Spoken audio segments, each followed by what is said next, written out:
970 WOCA. Ocala.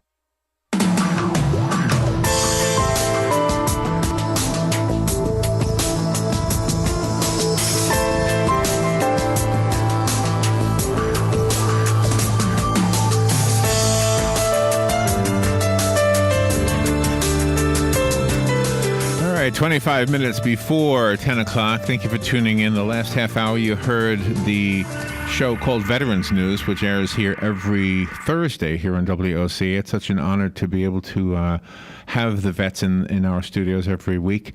And a few years ago, Robert and I were asked if we would participate in an effort to send World War II vets to the World War II Memorial in Washington, D.C. The effort is a very well-known effort called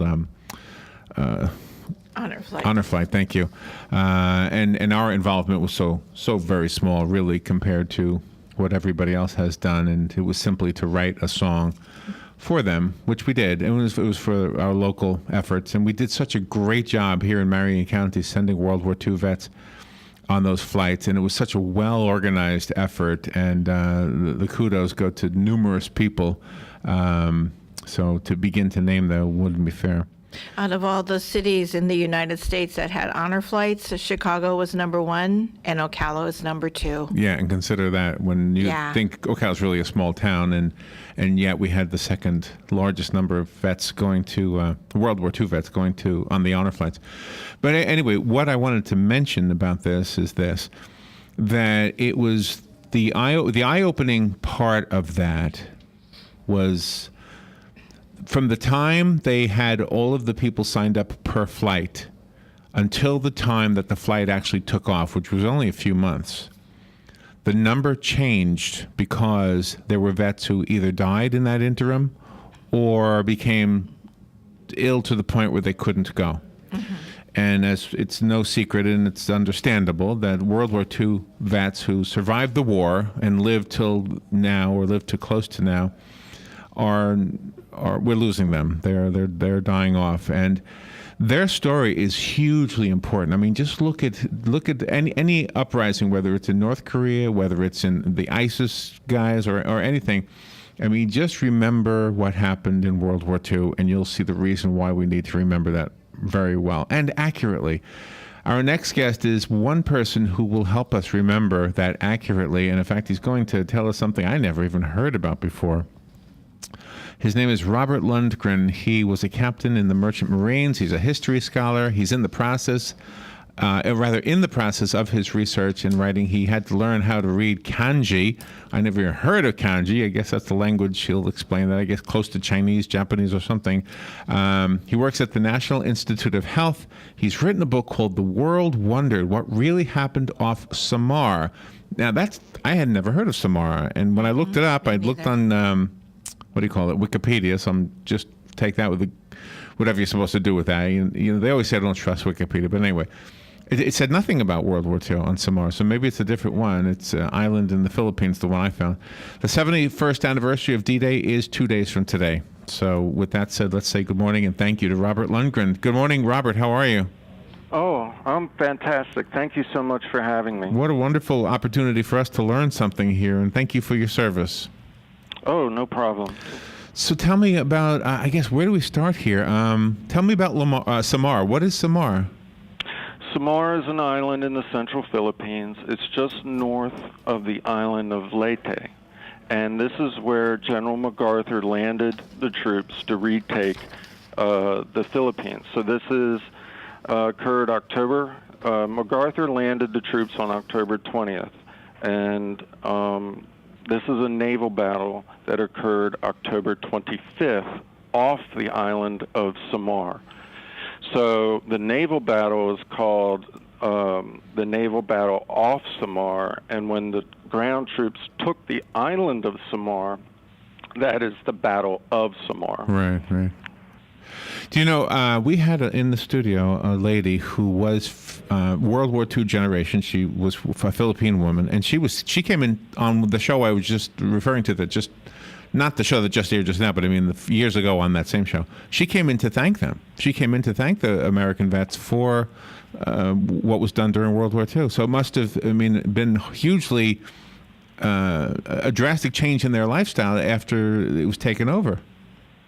Oh, it was very, very cruel. Okay, the Japanese and when the first American troops, General MacArthur, was in charge of the Philippines on December 7th, 1941, and the Japanese attacked the Philippines on the same date.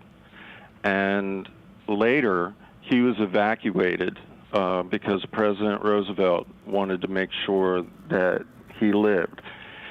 But he always felt like he was abandoning his men, and he swore that he would return.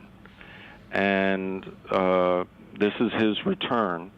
He felt there was a moral obligation for the United States because the Philippines were an American territory from the Spanish-American War, and that the American people had an obligation to liberate them from Japanese occupation. What happened to his troops right after our troops surrendered was the Bataan Death March. And it was a tragic march where our men were marched from basically an area around the capital, Manila, all the way down to a southern port. And they had to do this in 2 days without food and water. And if they fell out, the Japanese soldiers killed them. Mm-hmm. And unlike Germany, our POWs in Germany, there was only a 1% chance that they would die. But in Japan, there was a 33% chance. Wow, I never heard that before. Our POWs would be either executed or killed. Wow. So the war in the Pacific was incredibly bitter. And the Japanese wanted it to be bitter because they looked at Americans as luxury-driven and rather weak. So they wouldn't withstand, the casualties. Once the casualties got too high, we would, no longer want to fight it. And it was really at Guadalcanal that the Americans learned this. And the Pacific War was a war where no quarter was given and none asked for. Wow. And so in looking back at history, when you, as a historian yourself, do you feel like this is one chapter of that story that was either not told at all or told wrong? The Battle off Samar for the last 70 years, it's part of a greater battle called the Battle of Leyte Gulf. When I started to pull the Japanese primary documentation, I realized that there were many inaccuracies in how it was told. We judge everything based on a perception. The old adage, perception is a reality. If those facts that you've read are inaccurate, then your perception of those events are also inaccurate. Right. And just like the troops, Admiral Halsey and Admiral Kurita made mistakes because their perceptions were inaccurate, we've made mistakes in judging these men. Admiral Kurita was almost assassinated after the war because people accused him of being a coward. And he wasn't a coward. He was actually taking giant risks. And I think his family was treated unfairly. Admiral Halsey has been ridiculed for making a mistake when basically he was trying to fulfill Admiral Nimitz's orders. And what I've tried to do in my book is simply give you what their perceptions were when they made their decisions. Then as the reader, you can decide individually if you feel that the man in question made an error or not. I just want to give you the facts. Thank you. And the way intelligence was portrayed back then as to the way intelligence is portrayed now is so different. Back then it might have taken 2 or 3 days, or right now it's instantaneous. So you have to make decisions like that. Absolutely. One of the reasons the book's entitled The World Wondered okay, is that the Japanese battleships came through the central Philippines unopposed and surprised a group of American aircraft carriers. Over open airways, the American aircraft carriers and their commanders start screaming for help. It's not coded. It's not trying to be, decoded. Okay, they are literally screaming for help. Okay, one of the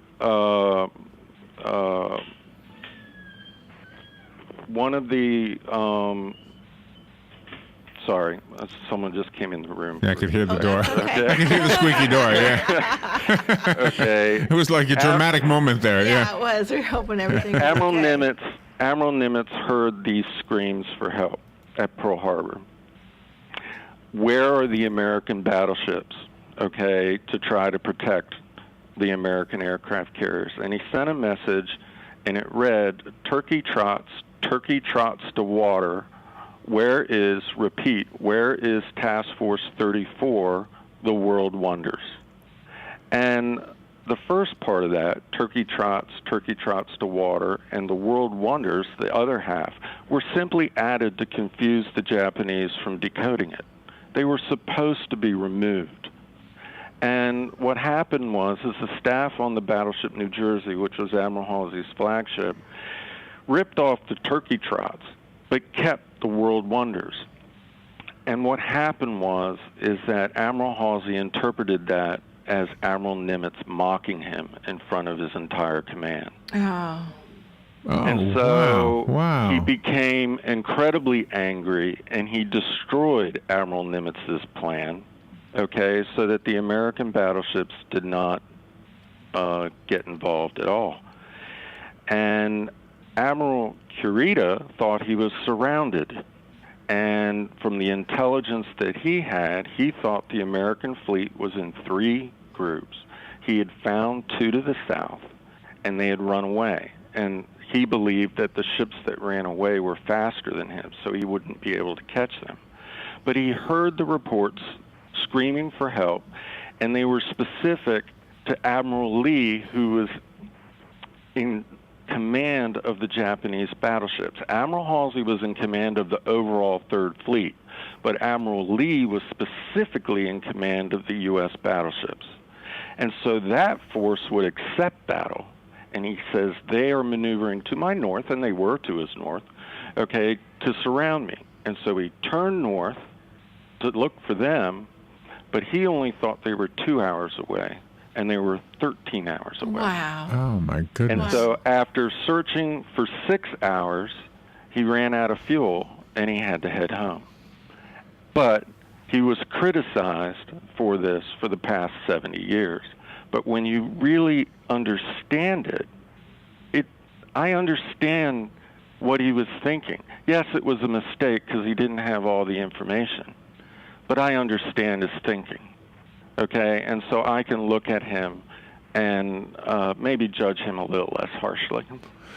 Wow, this is fascinating stuff. All right, let's take a little break. Robert Lundgren is on the phone. His book is called The World Wondered, and it's spelled, the word wondered is spelled with an apostrophe leaving out the E, so it's wondered, wonder apostrophe D. I found it on Amazon. You've got a lot of great ratings reviews, I should say, from the readers who've already picked it up. So we'll take a little break and find out more about the book, The World Wondered, What Really Happened Off Samar, and we'll be right back. The weather is brought to you by myfwc.com. Safe boating is no accident. For today, times of clouds and sun with a shower or thunderstorm around in the afternoon and evening. The high 85 on the coast, 91 well inland, and partly cloudy overnight, those 68 inland, 73 on the coast. For tomorrow, a mix of sun and clouds with a shower or thunderstorm mainly during the afternoon hours, high 86 to 90. It'll be partly sunny Saturday with a chance for shower and thunderstorm, high 86 to 90. From the Florida Weather Center, I'm meteorologist Joe Lundberg. So you need a credit card, but how do you choose? Let's compare the big banks to Florida Credit Union. They have rewards, and we do too. They have customer service. Hello, 24/7. They have celebrities. Hey, Danny. But with Florida Credit Union, there's no annual fee, no liability for fraudulent charges, and no 22% interest rates. Choose Florida Credit Union, and you'll not only have a great credit card, but you'll have the support and personal touch that the big banks, well, can't touch. Florida Credit Union, connecting your money to your life. Federally insured by the NCUA. Cookies, cookies, cookies, cookies. When you want something special and fun for any occasion, get cookies. That's right. The Great American Cookie Company in the Paddock Mall, Ocala will make a delicious, fun-filled delight just for you. You might notice that I said fun and delicious more than once. That's because I can't say it enough. The next time you're at the mall, be sure and stop by or call 352-237-2557 to place your order. Cookies, cookies, Yum. cookies, cookies. We go cookie eating cookies. The Great American Cookie Company. You've got a garden and we've got a show for you called You've Got a Garden with your host, Master Gardener Carol Ann Baldwin. Carol Ann answers your questions about your flowers, your veggies, your grass, your trees, even questions about your bugs. And she's only on WOCA, so don't miss Carol Ann Baldwin and You've Got a Garden each Tuesday from 9 a.m. to 10 a.m. right here on WOCA The Source.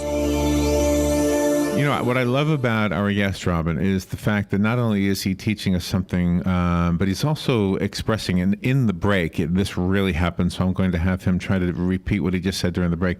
But it's something you and I have believed. And the vet show that just ended, it is one of the main reasons I love that show, is because of this belief and this truth that if you don't pass on the important role that our forefathers brought to us. I don't just mean 200 years ago. I mean your own father. You know, your father who fought in the war. You know, your brother who fought in the war. Your son who may have fought in the war. If we don't teach the young people about their sacrifices and their contribution to us, we will never understand that what we have in America is so amazing and imperfect, perhaps, and maybe being perfected as we go through time.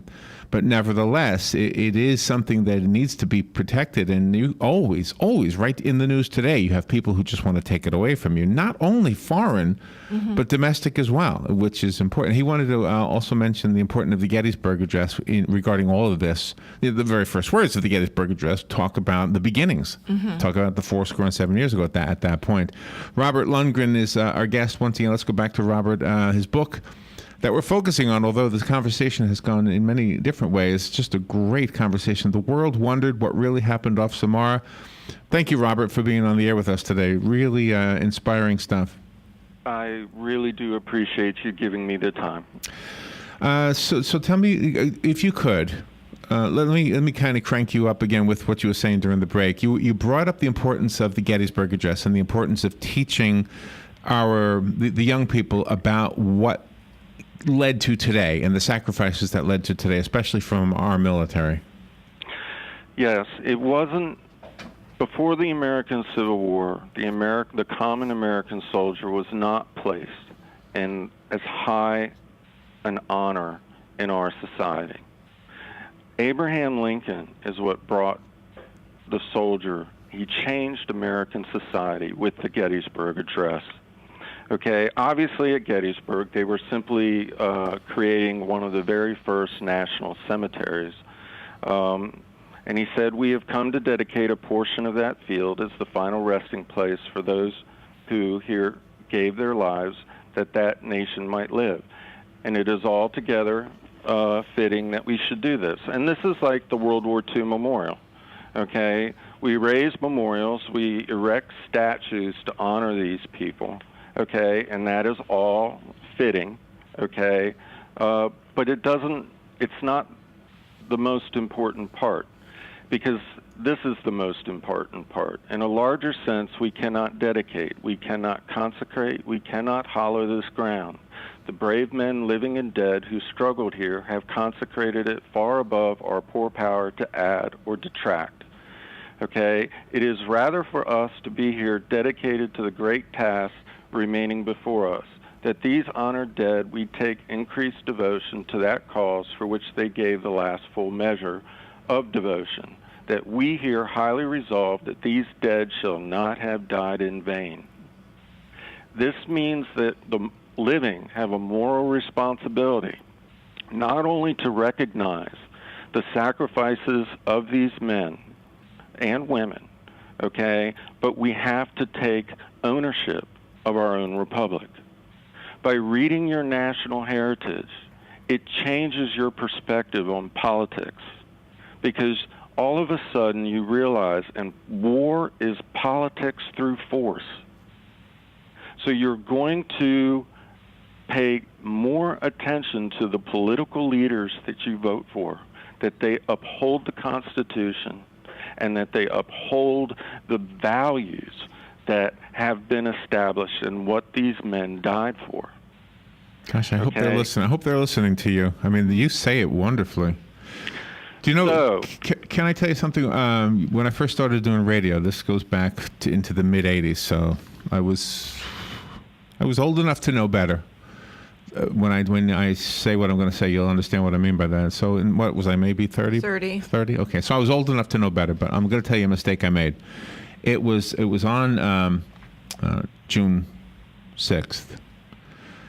I did not mention on the air that it was the anniversary of D-Day. And one of the older people who worked at the radio station, he was a salesman at the time, he brought it to my attention. He said, I noticed you never brought it up.